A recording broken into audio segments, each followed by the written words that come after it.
So back in 1992, there was a realtor by the name of Pat French who was in Santa Fe, New Mexico. And she was on her way to take her young, turning, teenage, tweener, whatever you want to call it, daughter and a friend to see the first woman that led the Cherokee tribe. She stopped at a luxury hotel to drop off some papers because she heard that there was this mega-rich New Yorker that was shopping for a ranch in New Mexico. Thought she might be able to help.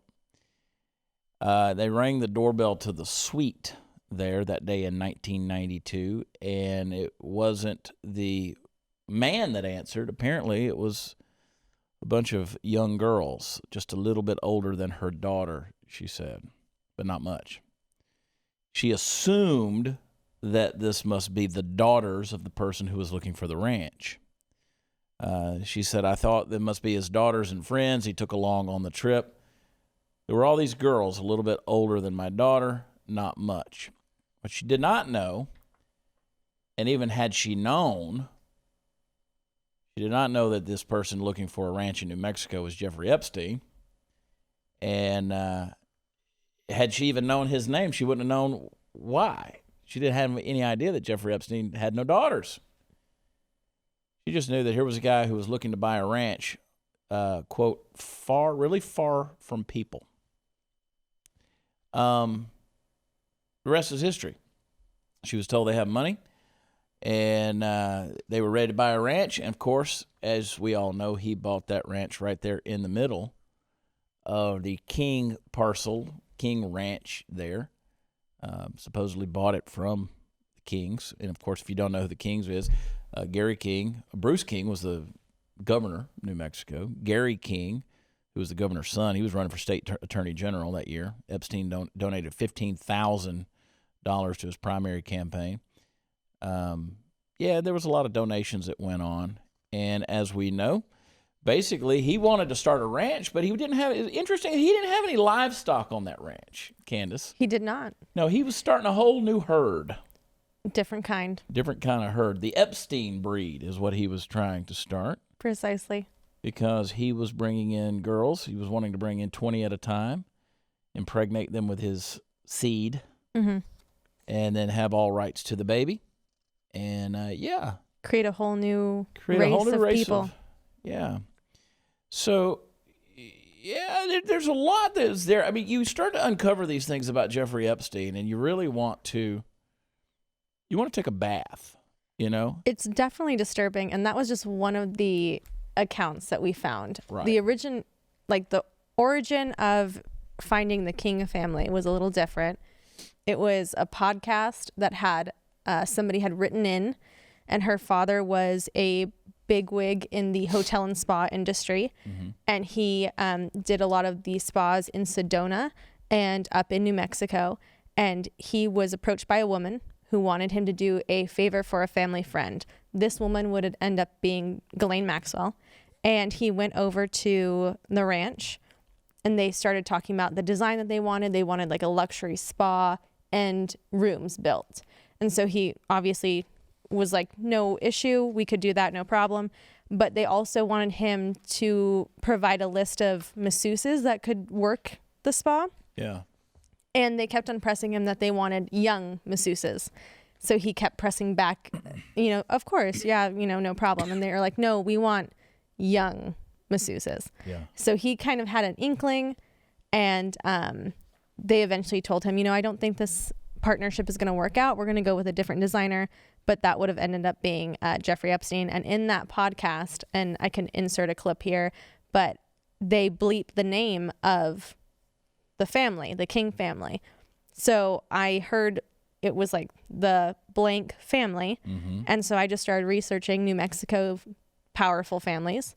And through research, came down to the Kings. And you actually have plat maps. Yes. That show this, and you could throw this up as a graphic possibly, if those of you can see it. I mean, we're sitting here looking at these plat maps, and you could see, all of these properties, what's owned by the state of New Mexico. And leased out by the Kings. What's leased out by the King family, what belongs to Gary King, Bill King. And their company. Their companies, what belongs to BLM, And then you have right here, Epstein/Cypress, 220 Zorro Ranch Road. And we hear a lot about this island in the Virgin Islands. And if you haven't watched the 3 episodes we did, this is kind of an appendix to it. And Candace did just a ridiculously good job of just gathering information that it just felt like so much was left unsaid. Because the point of the special, when we did those 3 parts, was to point out the iceberg that was there. Because so many people, they see it and they're like, okay, he was a creep, he's dead now, end of story. There's so much that's there. Yeah, I can sit here, I can read you a story about a 15-year-old girl that was allegedly held hostage on Epstein's island, and, pretty horrifying stuff to read these things. I mean, it's just absolutely like reading something out of a fiction novel. And yeah, it's you crazy. You think, well, this happens in other countries, right? Oh no. No. It's right here. I mean, you take these stacks of paper. I mean, just article after article, and we just reviewed. The week before last, Amy Robach with ABC News came out talking about how she 3 years ago had this story on Jeffrey Epstein, and it was hers. Like, she had the scoop. And nobody knows who Jeffrey Epstein is. Nobody cares. Which, by the way, 3 years ago, let's not forget, Hillary Clinton was running for president. This was a timing when you could have drawn the case to the connection between Jeffrey Epstein and Bill Clinton. Right. And that could have unraveled her candidacy very, very fast 3 years ago.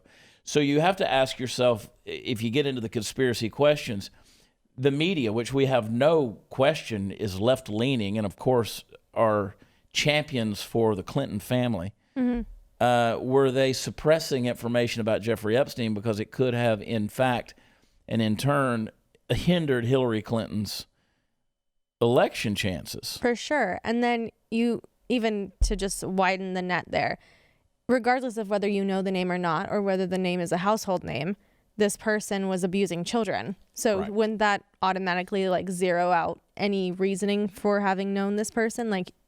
That is the primary reason you need to know the person now, regardless of whether you know who they are or not. They're abusing children. They're trafficking children. That's all you need to know. Here is a guy who financially probably was not an actual billionaire, but he was thought of as a billionaire. He trafficked in very high society circles, everybody from foreign dignitaries to U.S. dignitaries to UN members, ambassadors, politicians, high up politicians, very high up politicians. You have an airplane manifest that talks about people who have flown on his so-called Lolita Express going to his island from Bill Clinton, Jimmy Buffett. Jimmy Buffett. I mean, you talk about wasting away again in Margaritaville. Yeah, it brings a whole new meaning to that blowing album. out a flip flop. And I'll tell you, the Alan Dershowitz, the list goes on, and even Donald Trump. I mean, let's call it where it is. Donald Trump did use his airplane to go from Mar-a-Lago. He caught a ride to New York. This is again according to the evidence that's there. Yes, yeah. In a flight log, that's the only time. Donald Trump has also said that he parted ways with and of course people are always, they're always going to say things like, well, Trump said he was a pretty great guy. Okay. I've been around plenty of people that's just kind of what that's a good dude. It's a great dude. All right. That doesn't mean I hang out with him every day or do anything. So this is a little, to try to associate Trump into this is a little bit far-reaching, especially when it is a stated and recorded fact that he kicked him out of Mar-a-Lago years ago. And he did, because actually the origin of Virginia Roberts and how she plays into this is that she was a locker room attendant at Mar-a-Lago. So Jeffrey was creeping around there and got kicked out for it.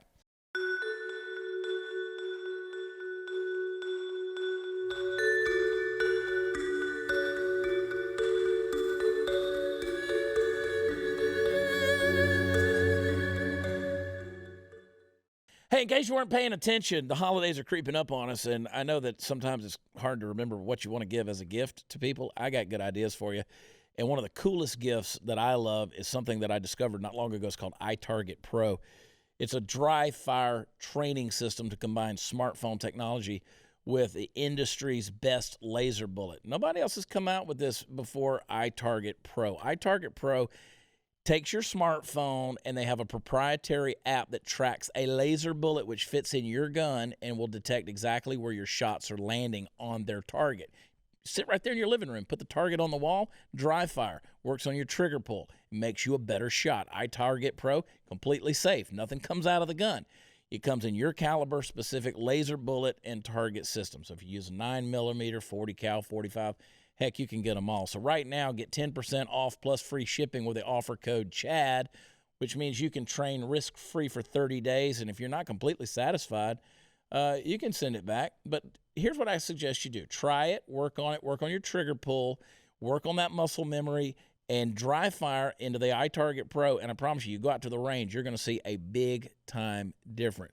Dry firing, anybody from the military, any firearms expert will tell you that type of training is going to develop the muscle memory. It's going to help with target reaction speed, sight alignment, trigger function, and more. Plus, you're going to save a lot of money on ammo because that's a great thing. Go to itargetpro.com. That's the letter I, targetpro.com. Use offer code CHAD.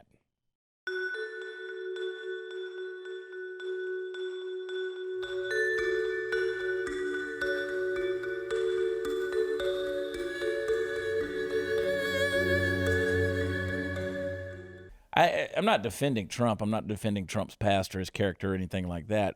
But I'm just kind of disarming the argument because everybody wants to make this like Trump was some deep into this thing. Mm-hmm. Trump wasn't on Epstein's radar late in life because for Epstein, after being a convicted sex offender, mm-hmm. he tried to rebrand himself. Oh, yeah. And by rebranding himself, it was kind of more into the tech, AI, and medical science fields, and Trump's not that guy. No.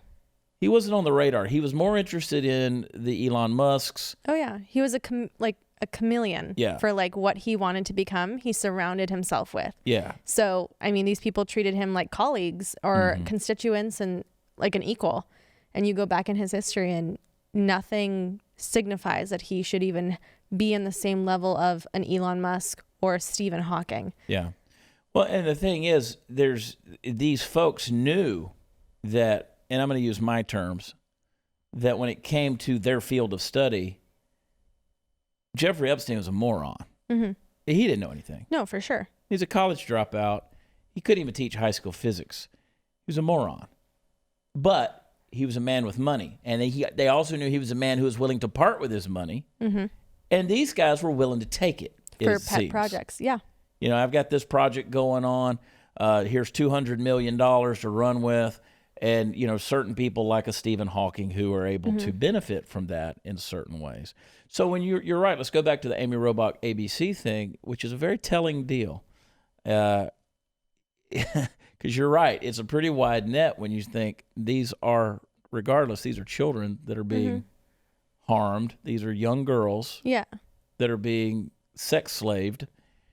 And I will say that just the other day, and good pull on this, because people say, well, why isn't anything being done about it? Well, I can tell you that this is a letter from the United States Congress. This is from Congressman Kevin McCarthy and Mike McCall, Doug Collins, who are basically saying, hey, we want to know. These are the questions they sent to ABC. They said, will ABC News provide Congress the interview Mrs. Robach conducted with the victim? What did ABC News learn about Jeffrey Epstein after Mrs. Robach first presented her story to executives? Who was involved in deciding this story was not of public interest? And what were their reasons for deciding so? Can Ms. Robach expand on the, quote, outside forces she mentioned as potentially responsible for the story not running? Was ABC News ever presented with additional evidence on Mr. Epstein from the time Ms. Robach first brought her investigation to the network and when he was ultimately arrested? And finally, were authorities alerted at any time after Ms. Robach presented ABC News executives with her reporting? If so, when and what was provided? So we brought out in the specials that it's on everybody's hands here. The guilt is everybody's fingerprints on this. It's shared equally among all the people who swept it under the rug, refused to report on it, or have been hiding these people. You go to the airport, they say if you see something, say something. If there's suspicious activity. So here we started talking about this Pat French who's out going to drop off some brochures for a ranch, you know, because a rich guy from New York, and these young girls answer the door, these teenagers. Yeah. And nothing's said. Well, she doesn't know. She thinks that's his daughters and his friends. Right. She doesn't know. But here's a guy traveling around with teenagers. Yeah. I mean, the oddity of that is astounding. But that was a pattern, right? Yeah. We saw that from 1976 on until last year. Yeah. All the signs were there and nobody said anything, or nobody chose to say anything. Yeah. I mean, the audacity of it's crazy. I'm holding right here. This is a letter from the attorneys of Ghislaine Maxwell, who, of course, Ghislaine Maxwell was so many words I could use to describe her. I mean, she was in a relationship with Epstein for a while. Then they decided to be, best friends, partners in crime, quite literally. Literally. She kept a room, not a room, she kept a whole floor in his East Side Manhattan townhouse. And a rotating Rolodex of young girls to bring to the house. And she trained all of them in this. It's crazy to me. Just absolutely insane. But what they're wanting to do is they're wanting an opportunity to redact materials and possibly even pull out some names that they feel are non-beneficial to the court case against her. Yeah. That's squirrely stuff. That's a telltale sign. And at the time of this taping right now, that her attorney's offices have yet to return calls for questioning on that one. Quite literally no one believes Jeffrey Epstein committed suicide. And at the time of this taping, Ghislaine Maxwell's still alive. And there's now almost about to be an FBI probe into what they are calling a criminal enterprise behind his death. Yeah. What could be a criminal enterprise. The two guards that were supposed to be watching him apparently have been apprehended, brought in. Yes, they doctored their time cards to say that they were checking in. I think they were supposed to check on him every 30 minutes. And then there was a span of about 3 hours where one of them fell asleep and one of them, I believe, left the property or was just not in and around their sanctioned area. Now, you had an interesting speculation about his cellmate. Yes. So when he was, he had attempted suicide, quote unquote, the week before. Is that correct? Or 2 weeks before? Yeah. Very close to that time. And when he was discovered, he blamed it on his cellmate, that his cellmate tried to attack him. It wasn't a suicide attempt. It was an attack. His cellmate had been in prison for killing 4 men. So, I mean, it wouldn't be the craziest of things. But during this time, as he was in jail, just earlier this year, he was still bribing people. He was still buying people with money because all these prisoners that he was interacting with on a day-to-day basis were somehow getting hundreds of dollars submitted to their commissary bank accounts every single day by the same bank account that was depositing to Epstein's. So it continues on. Like this was going till the bitter end. So he was buying relationships even then. Oh yeah. He was buying, which let's back it up, because that's what he did his entire life. He used money. You take it all the way back to Bear Stearns.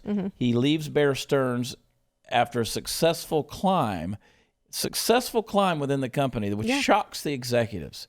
And after a year, he comes back and says, all right, I'm going to bigger and better opportunities.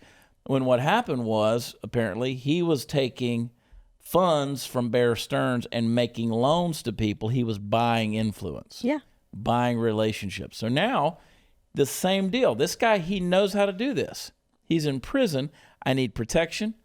I need influence. I need a network. So let's trade smokes. Right? That's all it took. And who knows where that led. You know what I mean?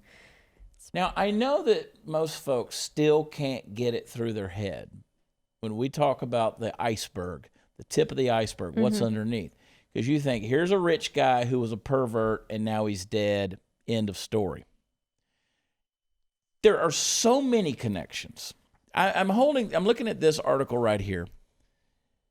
Science funder Jeffrey Epstein. This is like the worst part. And to this day, I will find articles that list him as a billionaire financer, and convicted sex offender. Yeah. Why is that not flipped? Yeah. Why is that not flipped? Or philanthropist and science, adversary, and sex offender. Yeah. That's the wrong order. This is something, it's written by Drew Hendricks. This is in an article here. The source is Forbes, actually, if I'm reading this correctly. Science funder Jeffrey Epstein launches radical emotional software for the gaming industry. So, virtual gaming, I mean, this guy was getting into stuff that was really kind of crazy. I mean, this stuff, another unique feature is the use of several algorithms functioning at the same time called cognitive synergy.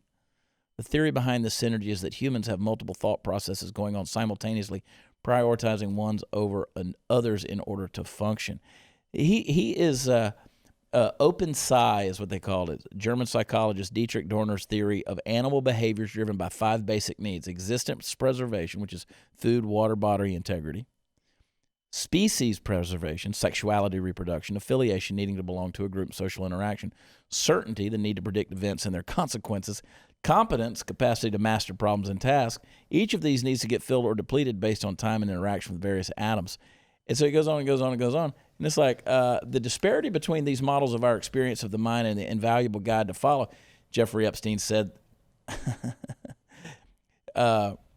it's somewhat like building a car with no instructions but our impression of what a car can do. This guy was getting into, not only was this weird world of reality, but he was getting into a virtual reality world. Oh, yeah. And funding these things. It's very Michael Crichton. It's very like this perfect little world. He was wanting to build his own Westworld, right? And nothing good comes out of that.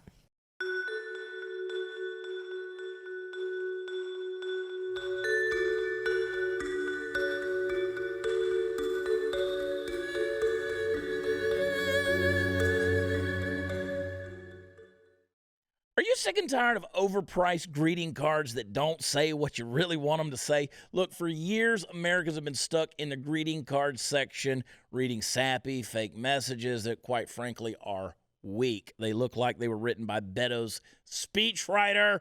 Terrible. Those days are over thanks to Patriot Penguin, the first and only greeting card company for conservatives with a bigly sense of humor. Look, from birthdays to the holidays, Patriot Penguin has a huge selection of cards that will trigger your snowflake friends and relatives, plus remind the like-minded that you are totally winning. All their cards are designed and printed right here in the good old USA and shipped free, and that is so important, folks. Go to MakeGreetingCardsGreatAgain.com right now and save 15% with the offer code CHAD. Remember, you got to place your order by December 15th to guarantee arrival before Christmas. Now, let's make giving greeting cards great again with Patriot Penguin. That's MakeGreetingCardsGreatAgain.com. MakeGreetingCardsGreatAgain.com. Use offer code CHAD.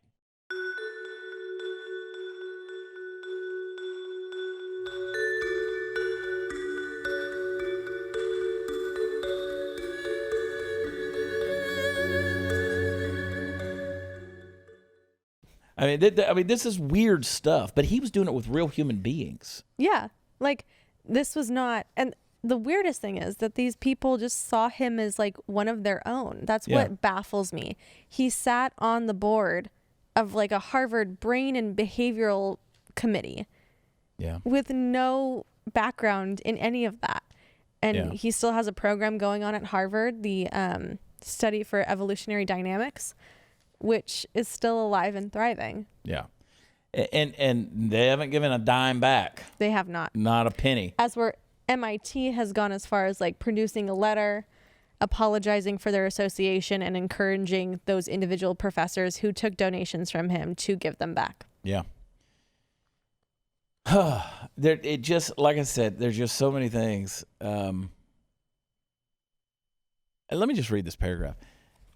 Interesting idea that needs exploration. Not only is Epstein involved in the AGI, which is artificial general intelligence research being developed by Ben Goertzel of OpenCog, but also supported the artificial intelligence works of Marvin Minsky.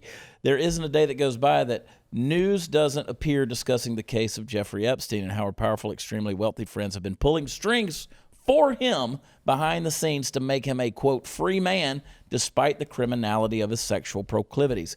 Other than this, nothing is really known about him. Secret Island Lolita Express visionary funding coupled with a Hong Kong-based OpenCog AGI research project. They just let it go.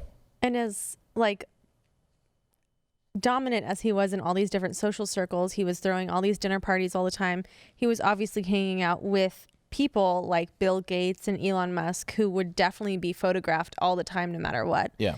In our research, there was only 2 videos that I found that had his actual voice. Mm-hmm.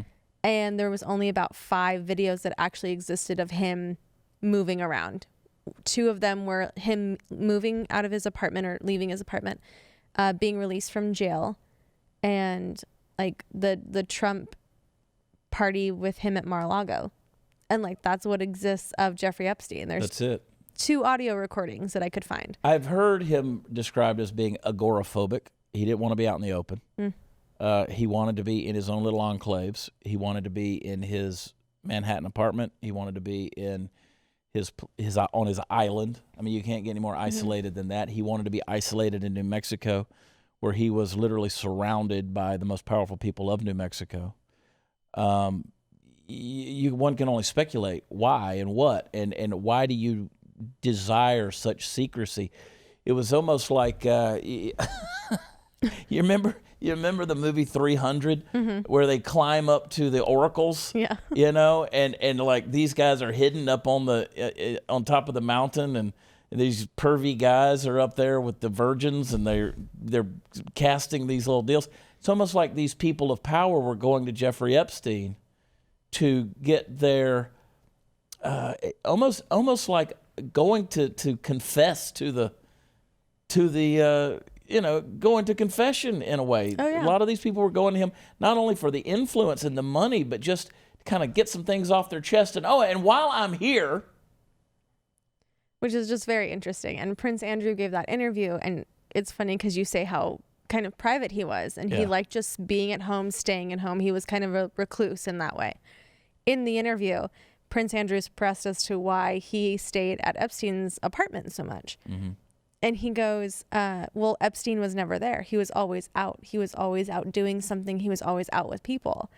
And that's why he stayed at the house, because, you know, that was going to be the only, he was like, I saw him in the hallway maybe one time. And that was his explanation for that Central Park walk that they took on the quote unquote, you know, friendship breakup, which I don't think who travels halfway across the country to break up with a friend? Yeah. Right. And that was the thing, too, because it was apparently over Sarah Ferguson, Fergie, who had gotten, like a $20,000 loan or something yes, of that? I think it was around like $35,000. Okay, so it's closer to $40,000 loan, which you would think the Duchess of York would be able to, Fergie, the Duchess, would be able to come up with $40,000. One would assume. You would think. But she doesn't need a loan from Jeffrey Epstein. She also was caught on camera trying to sell access to Prince Andrew at some point. So she was a nightmare for the royal family. I mean, this bitch must have been real broke. I mean, what is it that you got to go? I mean, she did her... You're selling to the tabloids. She referred to Epstein to the tabloids as a pedophile. Yes, and then he was trying to come after her and sue her. And then when she denounced him as a pedophile in the tabloids, she goes, I'm going to pay him back, and that will be my last interaction with Jeffrey Epstein. Yeah.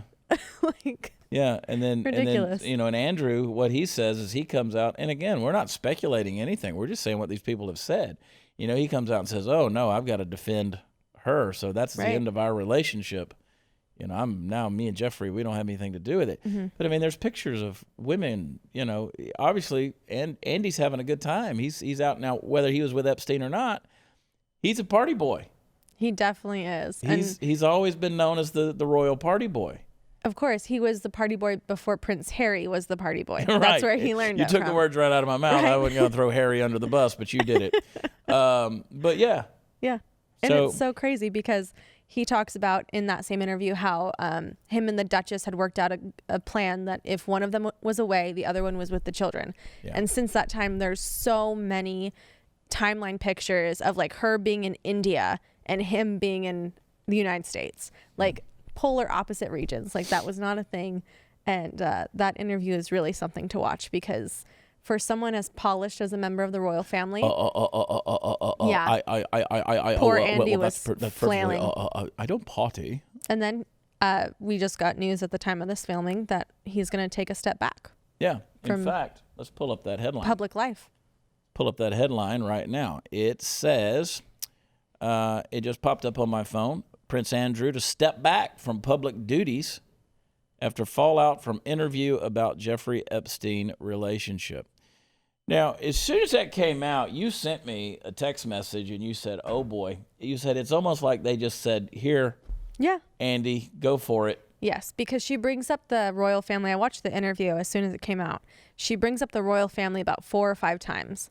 And as soon as the royal family is mentioned, he's very quick to shut it down. Yeah. So I think he was just sent out as the sacrifice.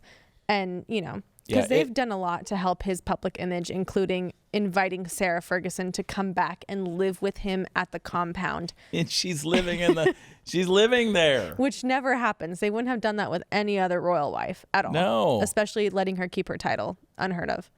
And the reason, Jeffrey Epstein, let's talk about influence. Jeffrey Epstein, like a lot of people still speculate how Jeffrey Epstein got into Bill Clinton's orbit. Mm-hmm. All right, let's bring it home. Apparently it goes all the way back to Arkansas. Mm-hmm. He's a contributor to Bill Clinton's re-election campaign. Correct. In Arkansas. Why? Why? Okay, I don't think that, I'm not making an accusation here, but I think pretty much everybody comes to an agreement that Bill Clinton is a philanderer.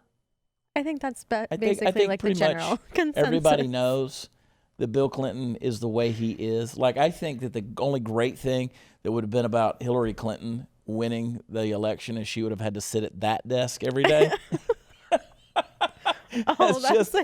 As a daily reminder of what happened. And he wasn't just like, some cool guy playing saxophone on Arsenio. No. He was... Nobody. Bill Clinton was... Look, Bill Clinton, I'm going to say something that you may or may not agree with, and I really don't care. Bill Clinton might have been one of the most intelligent presidents we've ever had. Just in terms of pure IQ, right? But a dumbass.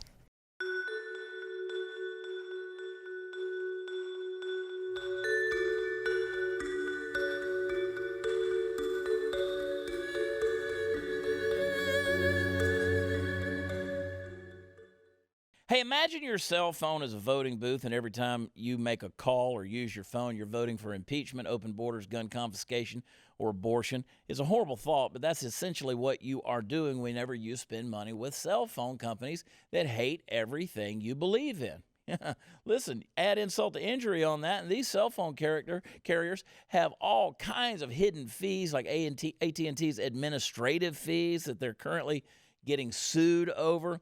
Compare that with Patriot Mobile, the nation's only conservative phone company, who is not only supporting your values with no hidden fees, but for a limited time, giving you a free Moto Z3 when you open a new line. That's right. You heard me correct. You will get a free phone, a Moto Z3. This offer is only valid through Cyber Monday when you call 877-367-7524. Switching is easy. You're going to get reliable 4G LTE nationwide service for as low as $25 a month while helping to preserve the country we all love. So go to patriotmobile.com/Beck, patriotmobile.com/Beck, or call their U.S.-based team, 877-367-7524. That's 877-367-7524.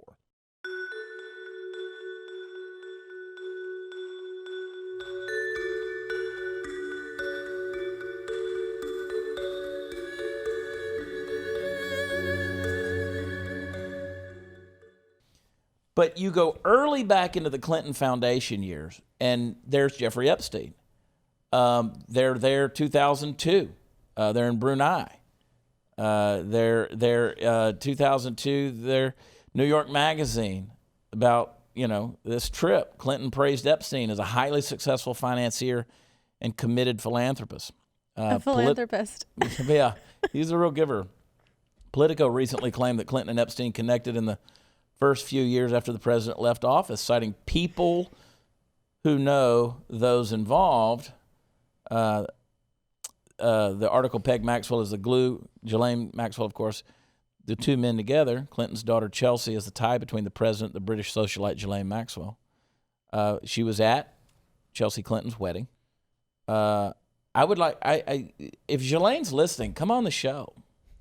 I won't ask you anything incriminating. I tell you what I would like to do. I just want to see just how charismatic this human being is. Ghislaine? Yeah. I've seen a video of her, and she was giving a speech on her charity called the Terramar Project. She's saving the oceans. Yeah, she's saving the oceans one piece of plastic at a time. And it's very weird. She has a very weird energy and a very weird vibe. It's just not what you would expect from a British socialite, to be honest. Yeah. It's very strange. And they say that Bill Clinton has that ability to make you feel like you're the only person in the room. I know people who have interacted with Bill Clinton, and quit giggling, and how he just knows how to make a person feel like they're the only person. He's that charismatic and that. So there's a weird little charm going on here amongst these people. Same with Epstein. If these people could open up to somebody who literally could offer them nothing. Yeah. You go back to 1993, they hosted Bill and Hillary Clinton hosted a reception for supporters who'd contribute to White House renovations. Nearly $400,000 overhaul. New gold draperies, 13-color woven rug for the Oval Office, funded entirely by donations to the White House Historical Association. And one of the big contributors to that was none other than Jeffrey Epstein. And again, it's all about him lining up the chess pieces for his benefit. Yeah. So again, I just go back to, these are just little things. I go back to saying, here's a guy, you say, well, he was a pervert, now he's dead. Yeah, but is he? And I don't mean physically. I just mean, is he? Donald Trump called him a terrific guy. He sent a copy of his book, Art of the Deal, signed copy. Alan Dershowitz has come out and said that every first draft of every book that he's written, he sends to Epstein first. Yeah. His name shows up again in the Clinton Library archives in a letter, 1995, to Lynn Forrester, to President William T. Clinton. It goes so deep. Dear Mr. President, this is Forrester to Rothschild. Dear Mr. President, it was a pleasure to see you recently at Senator Kennedy's house. There was too much to discuss and too little time. Using my 15 seconds of access to discuss Jeffrey Epstein and currency stabilization, I neglected to talk to you about a topic near and dear to my heart, namely affirmative action in the future. So, you know what? I couldn't talk affirmative action with you. I was just caught up with Epstein. Which is just so strange all the way around. And if you go back into his little black book of names, which is like a 100-page document, front and back, that is, someone had to literally type each of those things out. But he has a bunch of Kennedys and Rothschilds, and the Rothschilds are no, clean family themselves. But no, in fact, Forster de Rothschild, the party on Martha's Vineyard for Lord Rothschild says to Alan Dershowitz, I have this friend. He really would like to meet you. And I mean, we could do a whole nother series on the Rothschilds parties that they would throw. Yeah, we could. and Dershowitz goes on to be his attorney in his case of becoming and by the way, not only are you a registered sex offender, but you're supposed to report in. Never at any time did he report in as a registered sex offender. Skated clean through it. And they let him.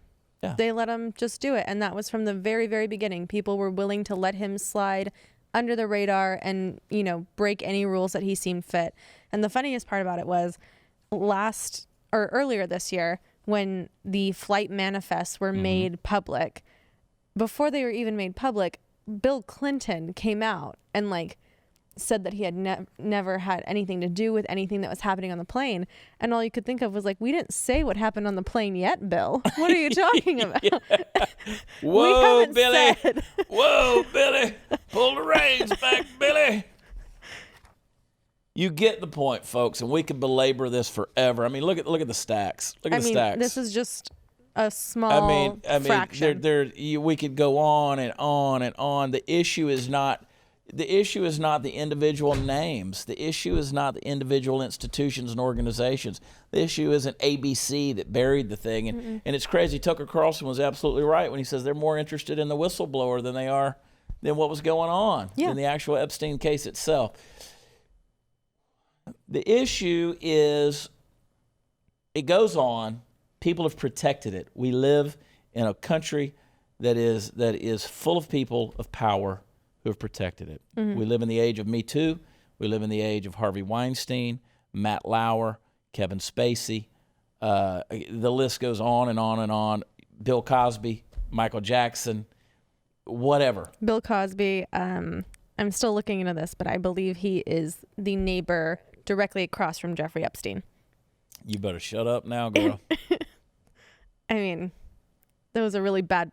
Never mind. You got to put the pill in the pudding. It's just a really bad block to live on, Yeah.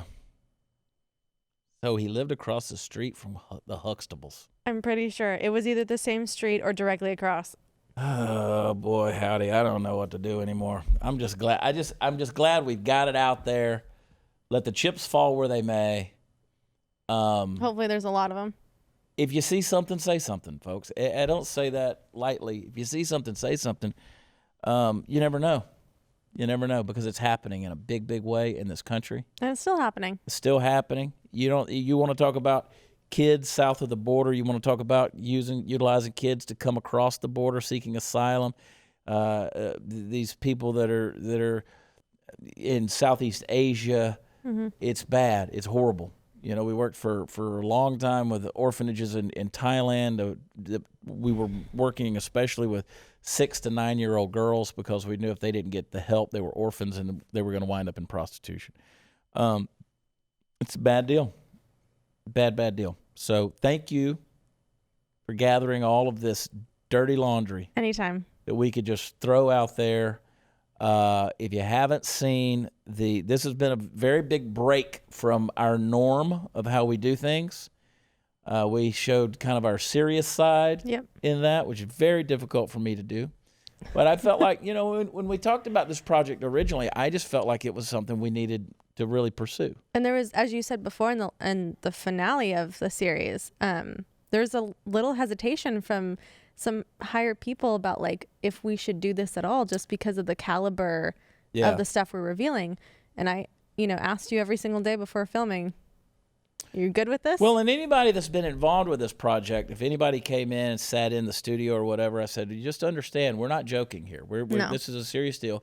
And if you came in to be Party Time Mom, this is not going to be those episodes. We've got plenty of time to do that. This is a non-party time zone. But the thing that bugged me the most was the fact that the media is not talking about it. It's been swept under the rug. Nobody wants to come back to this and deal with it. And I'm one of those guys that's willing to storm hell with a water pistol. And that's what we did. I said, you gather the stuff. Let's go over it. Let's work with it. Let's talk about it. I'm going to educate myself as much as I can do without feeling disgusting. And I mean, we talked about this 3 months ago. So this started back then. Well, as soon as he died, really. I mean, it was, August 10th? Yep. So as soon as he was dead, supposedly, and then all of a sudden, all of the conspiracies started coming out. I've heard everything from people saying, no, the face you saw, that was actually, what's the chef? Anthony Bourdain, and all this crazy nonsense. And, the nose is different, the ear's different and all that. And okay.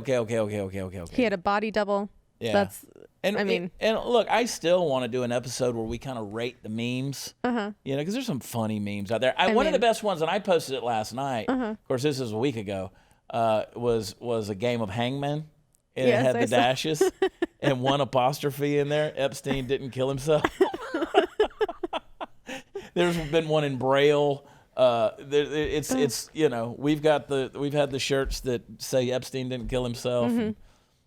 There's no way. There's nothing you can tell me to convince me that this man who was buying influence even while he was in prison. Oh, of course. Yeah.